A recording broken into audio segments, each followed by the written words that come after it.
நானுமே ஒரு ப்ராப்பரான டிசிப்ளினான பர்சன் கிடையவே கிடையாது. எத்தனை நாள் தான் மோட்டிவேஷன் டிசிப்ளின்னு சொல்லி பேசிட்டு இருக்க போறோம். I do have another phase, that is a lazy phase. ஒரு சில பீரியடுக்கு அப்புறமா ஒரு மோட்டிவேஷனுக்காக வெயிட் பண்றதுங்கிற ஒரு விஷயத்தையே மறந்துட்டேன், மாத்திக்கவும் செஞ்சுட்டேன்.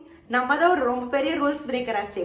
ஸோ டிசிப்ளினுங்கிற ஒரு விஷயத்துக்கு வச்சிருந்த ப்ரோக்ராமை நான் டோட்டலாக ரீப்ரோக்ராம் பண்ணிட்டேன். டிசிப்ளினுங்கிற ஒரு விஷயத்துக்கு பர்ஃபெக்ஷனை தாண்டி கன்சிஸ்டன்சிங்கிற ஒரு விஷயம் ரொம்பவே இம்பார்ட்டன்ட். எப்பவுமே லேசியா இருக்கிற பர்சன்ஸ் தான் ரொம்ப ஸ்மார்ட்டா இருப்பாங்க.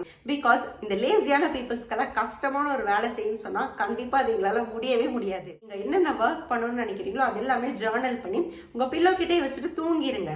அதனால ஒரு விஷயம் மட்டும் கரெக்டா நடக்கும், அது பார்க்காம நம்ம தூங்கவே மாட்டோம். I made doing the right things in easy way. அதுதான் ஒரு சீக்ரெட்னு கூட நான் சொல்லுவேன். இப்போ நம்ம ஏதாவது ஒரு ஒர்க் பண்ண போறோம் அப்படின்னா நம்ம மைண்ட் ஆட்டோமேட்டிக்கா சொல்லும், இல்ல இது நம்ம அதுக்கப்புறம் பாத்துக்கலாம், கொஞ்ச நேரம் கழிச்சு பண்ணலாம், we will do it later அப்படின்னு. அப்படி உங்க மைண்ட் உங்ககிட்ட சொல்லும் போதெல்லாம் ஓகே ஒரு 2 minutes மட்டும் தான் நீ எழுதி முடிச்சிடலாம், உங்ககிட்டே நீங்க எதை சொல்ல ஆரம்பிங்க.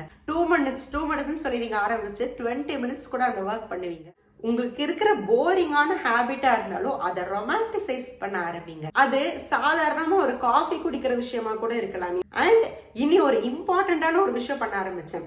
நம்ம எல்லாரும் மேனிஃபெஸ்டேஷன் அப்படிங்கிற ஒரு விஷயத்த கண்டிப்பா நம்ம எல்லாருமே பண்ணிட்டு இருப்போம். அது மட்டும் இல்லாம ஒரு லேசியான பர்சனுக்கு இருக்கிற தாட் ப்ராசஸ்ங்கிறது கற்பனைக்கு எட்டாத அளவுக்கு இருக்கும்.